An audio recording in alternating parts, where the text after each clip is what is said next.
Hello, friends. This is Dave Hurwitz, executive editor at ClassicsToday.com, here with an absolutely outstanding multi-disc set, 6 CDs, of Feldman's trios for mixed ensembles. I mean, unusual ensembles, because he actually did write a piano trio, believe it or not, for violin, piano, and cello, the normal trio outlay. But here we've got the works for flute, piano, and percussion, the three major ones, which are really the ones that he's best known for. Y patterns, which is wonderful because it only takes half an hour to play, so you can actually understand it in a reasonable amount of time. Crippled Symmetry, which is about 90 minutes long in this performance. And for Philip Guston, which is 4 CDs and 281 minutes and 30 seconds. Oh my goodness, what does that work out to in hours? 4 hours, right? 4 hours, 41 minutes and 30 seconds. That makes it makes sense, doesn't it? Actually, these pieces have all been recorded previously, and the interpretations are, pretty much in line, give or take a few, which is rather wonderful. They are marvelous, strange individual pieces. I think Feldman was one of the really great 20th century composers, and certainly one of the great avant-garde composers, because his music is 100% honest. It does exactly what it says it does, or what it purports to do. You may not like it. That's a whole other issue. Whether it's approachable, whether you agree with his concept or his intent, all of those things are valid issues, but they're not relevant to the success of the music qua music, because these pieces all deal with issues of pattern recognition and simultaneity of ensemble vertically and horizontally and whatnot, and that's what they do. That's what they do. I mean, Feldman famously was influenced by the patterns, the repeating patterns of Persian rugs, and the slight variations over the course of the patterns and whatnot. And that was sort of his initial thing. But he adapted that concept to musical ends. He's not describing Persian rugs in music, not a bit. What he's doing is exploring ways in which music can be stripped of almost all of its more expressive elements, except the geometrical pattern-making process. And then he follows this through in works which involve 3 players in this case, playing very, very different instruments, which is perfect because they have very different sonorities.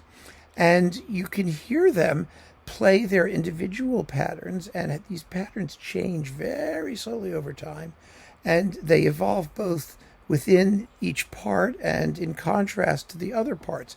And then every so often the ensembles may come together or share material. The thematic material is largely atonal, except in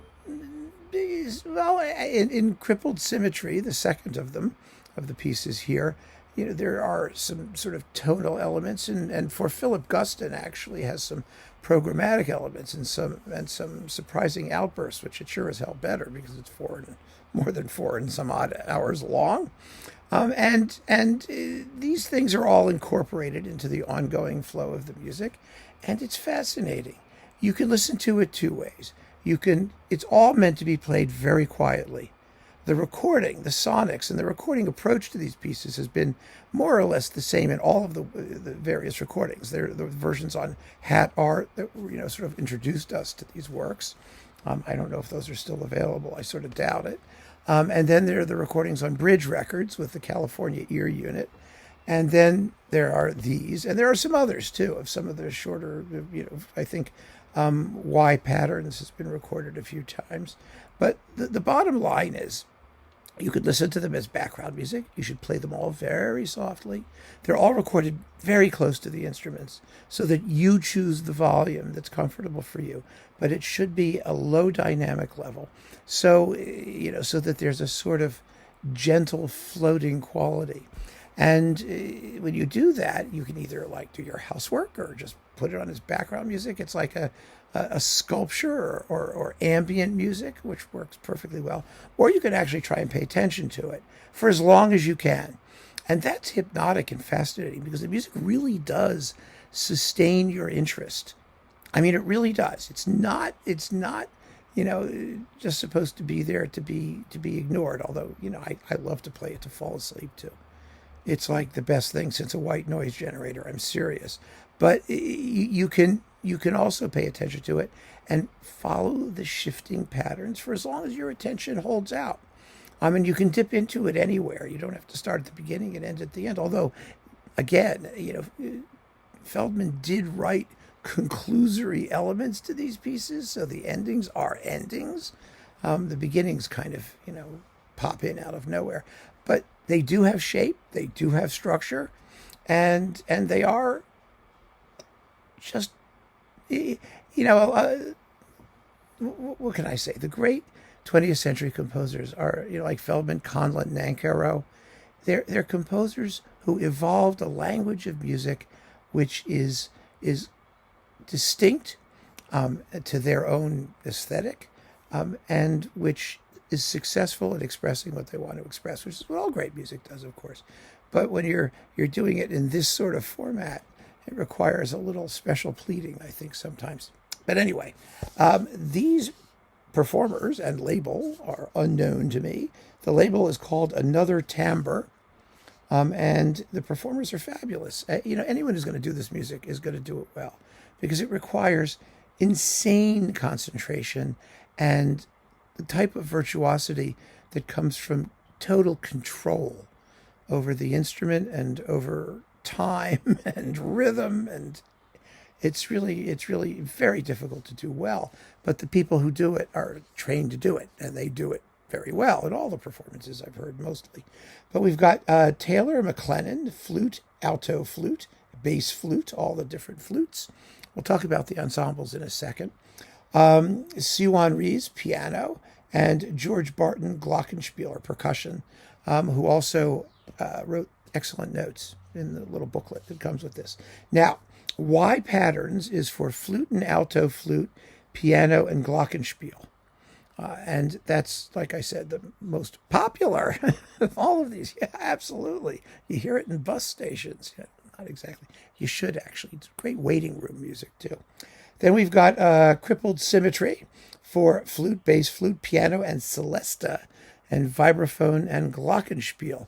I mean, even here you see that, Feldman isn't totally insensitive to his listeners. I mean, he does create gentle but distinct timbral interest by varying who's playing what and how it works. And for Philip Guston, which is endless, from 1984, is for flute, alto flute, piccolo, piano celesta, vibraphone, glockenspiel, marimba, and tubular bells. So there are startling moments in a couple of these works. They don't just stay in a sort of, static nirvana-like, stasis for the entire time. But most of the time they do. And I just think the music's amazing. I'm not always in the mood for it. I don't play it every 5 minutes, but I enjoy it when I hear it, and I'm always up for it because I know that there's a payoff. The payoff is actually hearing and somehow in your auditory canals visualizing these shifting patterns and rhythms, and Feldman does it in such a clever way. You would say, some people, for example, would say, "Oh God, the material's atonal." It's like, yeah, well, it is. But the reason it's atonal is because he doesn't want you to focus on a melody. He wants you to focus on the pattern. And if there were strongly melodic impulses, you wouldn't care about the pattern. You'd listen to the tune and everybody else would be subsidiary. He knows what he's doing. He knows how to make the expressive points with the resources he selects. And I can't stress that enough because that's what great composers do. And Feldman, I think, was a great composer. I really do. Crazy guy, apparently, character in many ways, but extraordinary, absolutely extraordinary. These performances are fantastic. fantastic. And I'm very excited to see, a major project like this come out, because God knows, in this market, in this day and age, it's not going to happen frequently, and the audience for this will be small. I understand. But if you're really interested in quality avant-garde contemporary music that's great because it's great music, not because it's avant-garde or contemporary or because it conforms to a system, but because you find a composer adopting a language that he knows how to use and knows what it means, and he knows how to deploy it to maximum effect.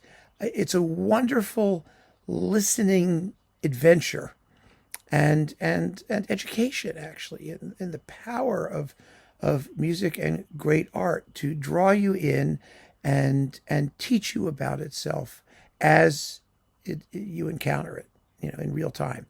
So great work, folks, who put this together. Absolutely wonderful for the MacLennan, Rhys, and Barton trio. They're astounding. The sonics are fabulous. The notes are good. It's a class production of stupendous music, plain and simple. So keep on listening, friends. Thanks for joining me. Take care.